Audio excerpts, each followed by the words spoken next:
A queda do homem Adão foi criado à imagem divina, e no princípio ele era bom e justo. Eclesiastes 7:29.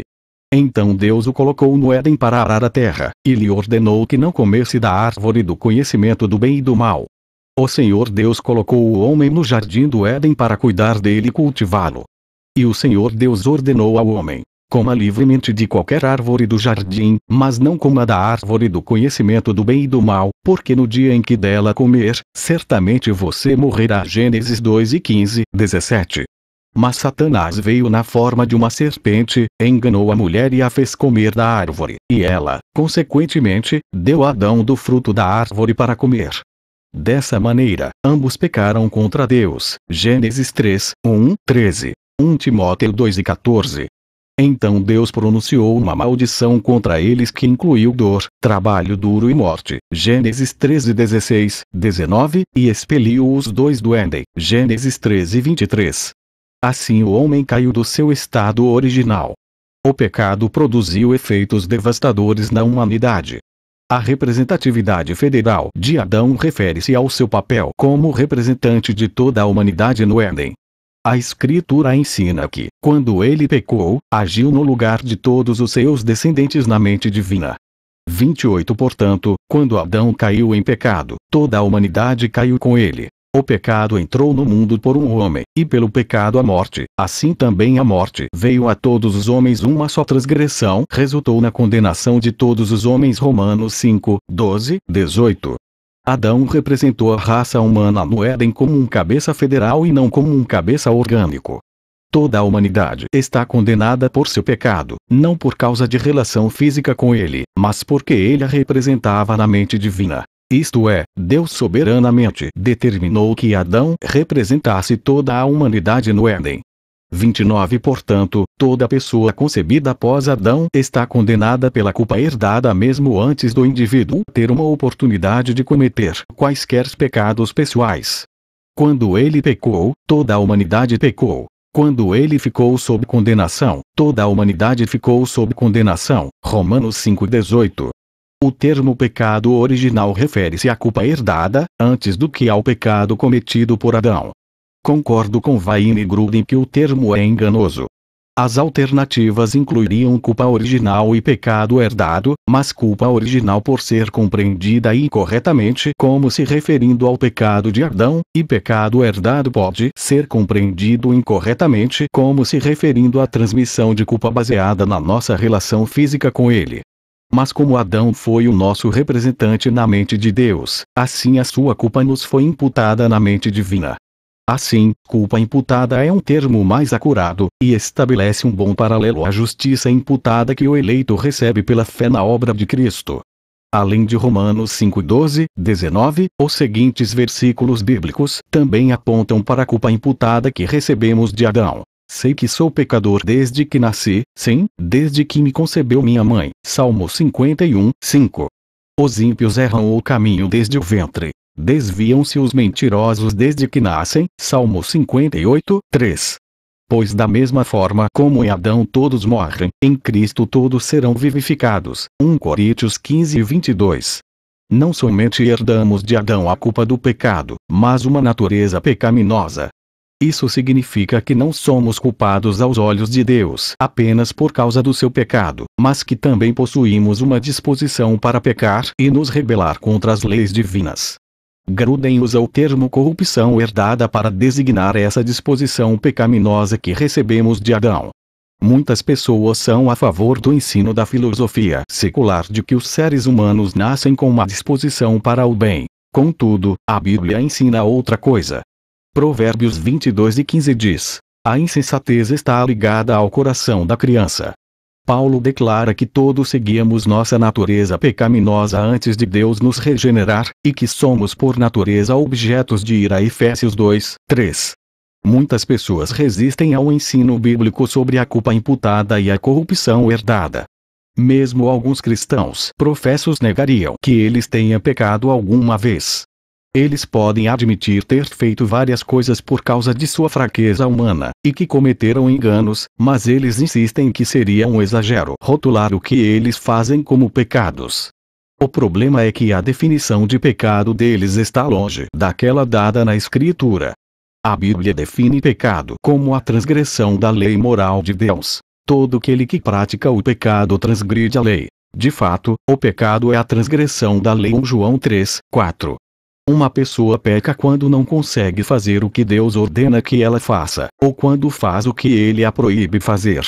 Ora, se pecado é uma violação da lei moral de Deus, então se uma ação particular é pecaminosa deve ser definido por sua relação com essa lei, isto é, deve ser verificado se uma violação realmente ocorreu.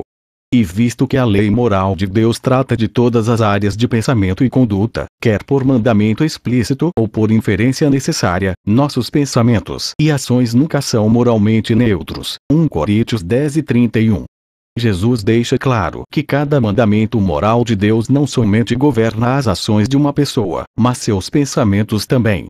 O assassinato não inclui somente o ato físico de matar outro ser humano sem justificação bíblica, mas ele é um pecado da mente também. Vocês ouviram o que foi dito aos seus antepassados: não matarás, e quem matar estará sujeito a julgamento. Mas eu lhes digo que qualquer que se irar contra seu irmão estará sujeito a julgamento.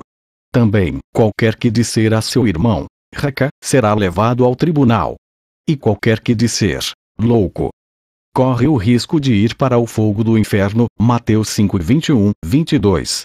Da mesma forma, a lei moral que proíbe o adultério não se aplica apenas ao ato de infidelidade sexual, mas adultério é um pecado da mente também. Vocês ouviram o que foi dito: não adulterarás.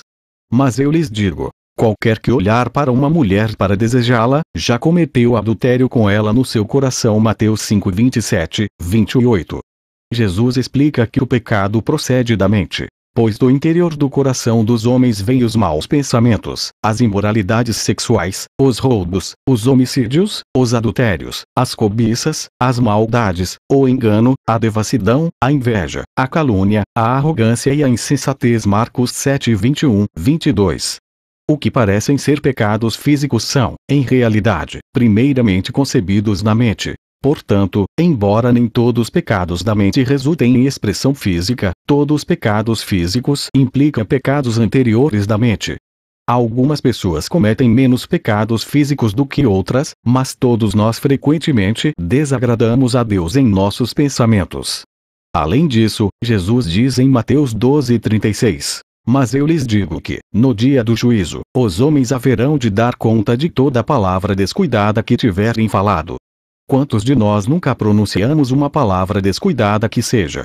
Paulo escreve que todos pecaram e estão destituídos da glória de Deus. Romanos 13:23, e João diz: se afirmarmos que estamos sem pecado, enganamos a nós mesmos, e a verdade não está em nós. Se afirmarmos que não temos cometido pecado, fazemos de Deus um mentiroso, e a sua palavra não está em nós. 1 João 1:8, 10.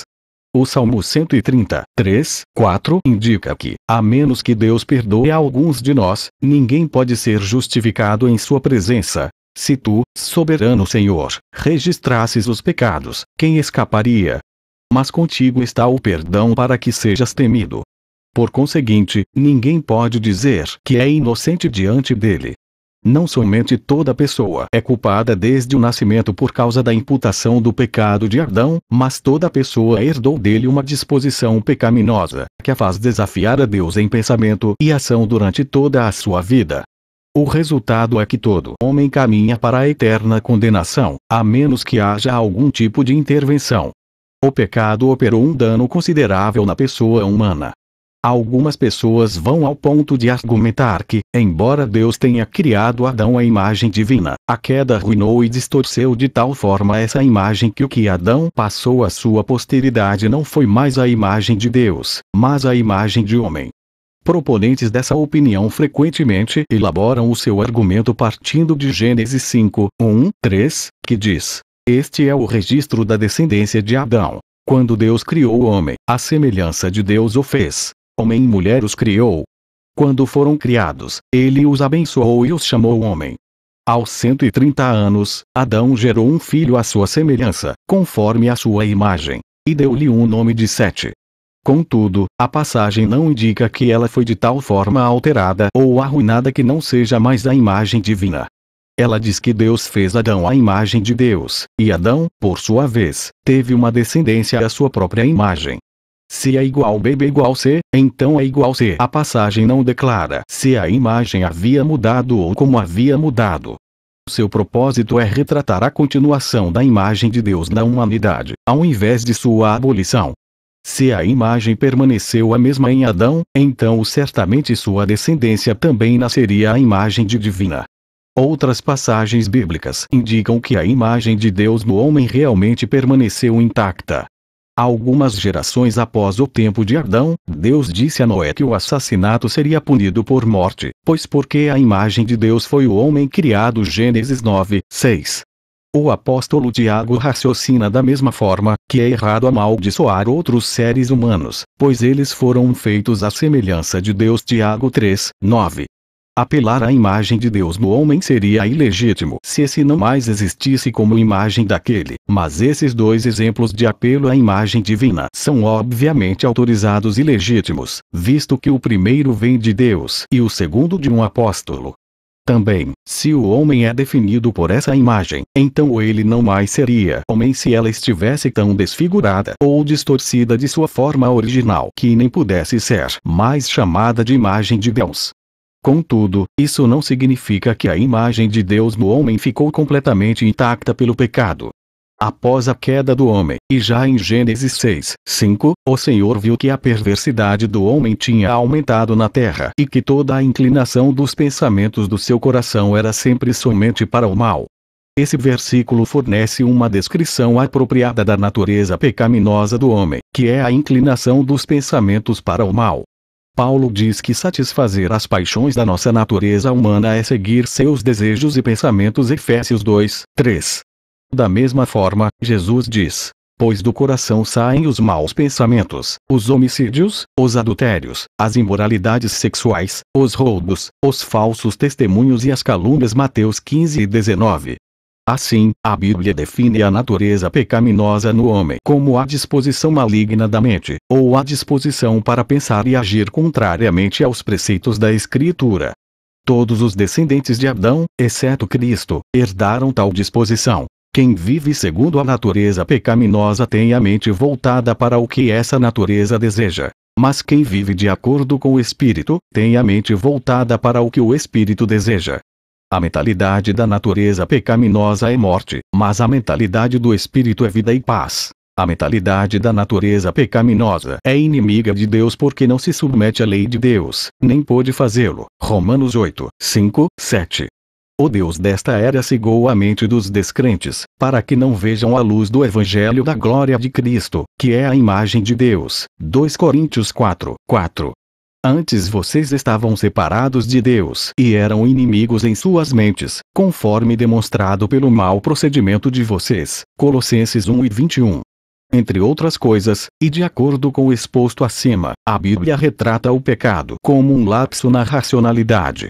Eclesiastes 7 e 25 menciona a estupidez da impiedade, e Provérbios 6 e 32 diz: o que adultera com uma mulher é falto de entendimento. Falando daqueles que recusam adorar o Deus verdadeiro, Paulo escreve: dizendo-se sábios, tornaram-se loucos. Romanos 1 e 22. A rebelião contra Deus definitivamente não tem sentido. Enquanto alguém desobedecer à Escritura, ele é deficiente em julgamento e entendimento. Por outro lado, o temor do Senhor é o princípio da sabedoria. Todos os que cumprem os seus preceitos revelam bom senso. Salmo 111, 10.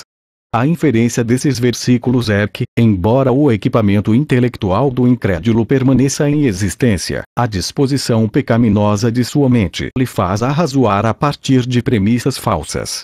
Sua mente tem viés contrário à verdade de Deus, e lhe faz selecionar os primeiros princípios errados com os quais ele constrói sua cosmovisão. O resultado é um ponto de vista completamente falso e ilusório de toda a realidade. Mesmo que o incrédulo comece a partir de premissas verdadeiras, tais como as proposições bíblicas, sua mente pecaminosa ainda errará no raciocínio, e produzirá falsas conclusões através de deduções falaciosas. Isso corresponde a uma declaração anterior nesse livro de que todos os não cristãos são intelectualmente defeituosos. Seus pensamentos são controlados por preconceitos e falácias, de forma que eles consistentemente chegam a conclusões hostis a Deus. Lembre-se de que é a mente racional do homem que reflete sua semelhança com Deus. Portanto, que o mal afetou o intelecto do homem significa que ele penetrou no cerne do seu ser. O que está acima colocado demonstra que, embora ele ainda retenha sua semelhança a Deus no fato de ainda possuir uma mente racional, sua racionalidade foi tão arruinada que ele agora já nasce com uma disposição para o mal. As consequências destrutivas do pecado na mente do homem são chamadas de efeitos noéticos do pecado. Para compreender o plano redentor de Deus, precisamos captar até onde o homem caiu. O efeito do pecado sobre o aspecto espiritual do homem foi mais do que um golpe mutilador. Ele foi um golpe fatal. Os não regenerados não estão apenas espiritualmente doentes e cegos, Lucas 5:31, Mateus 15:14, mas também espiritualmente mortos. E, visto estarem espiritualmente mortos, eles são completamente incapazes quando diz respeito a operações espirituais. Eclesiastes 9:3 diz: também o coração dos filhos dos homens está cheio de maldade. Há desvarios no seu coração durante a sua vida ara, e o profeta Jeremias observa: o coração é mais enganoso que qualquer outra coisa e sua doença é incurável. Jeremias 17:9. O homem em sua condição não regenerada é aqui descrito como mau, louco e incurável. Assim como uma pessoa morta não pode pedir ou responder a qualquer ajuda, um pecador não pode alcançar ou se preparar para a salvação por sua própria vontade ou esforço, e em si mesmo ele não pode nem mesmo decidir se arrepender ou aceitar a misericórdia divina. Os versículos bíblicos que indicam que o incrédulo está espiritualmente morto incluem os seguintes: mas Jesus lhe disse: siga-me, e deixe que os mortos sepultem os seus próprios mortos. Mateus 8:22. Pois este meu filho estava morto e voltou à vida. Estava perdido e foi achado. E começaram a festejar o seu regresso. Mas nós tínhamos que celebrar a volta deste seu irmão e alegrar-nos, porque ele estava morto e voltou à vida. Estava perdido e foi achado. Lucas 15:24-32. Pois, da mesma forma que o Pai ressuscita os mortos e lhes dá vida, o Filho também dá vida a quem ele quer. João 5:21. Vocês estavam mortos em suas transgressões e pecados. Todavia, Deus, que é rico em misericórdia, pelo grande amor com que nos amou, deu-nos vida com Cristo, quando ainda estávamos mortos em transgressões. Pela graça vocês são salvos. Efésios 2:1-4-5. Sabemos que já passamos da morte para a vida porque amamos nossos irmãos. Quem não ama permanece na morte. 1 João 13:14. Desse modo, a Bíblia ensina o que é chamado de a depravação total do homem. Contudo, o termo pode ser enganoso. Ele não pretende dizer que todo ser humano é tão maligno quanto possa ser, e sim que o dano efetuado pelo pecado no homem é abrangente e penetrante, de forma que toda parte da pessoa humana foi afetada pelo mal. Esse dano é de tal extensão que o homem está espiritualmente morto, e assim ele é incapaz de até mesmo cooperar com Deus quando diz respeito à salvação. Isso significa que a menos que os incrédulos experimentem a regeneração, ou ressurreição espiritual, eles nunca reconhecerão a verdade da mensagem do Evangelho, e nunca aceitarão a Cristo. Todavia, visto que eles não podem realizar ou facilitar sua própria regeneração espiritual, o novo nascimento ocorre somente pela divina graça soberana.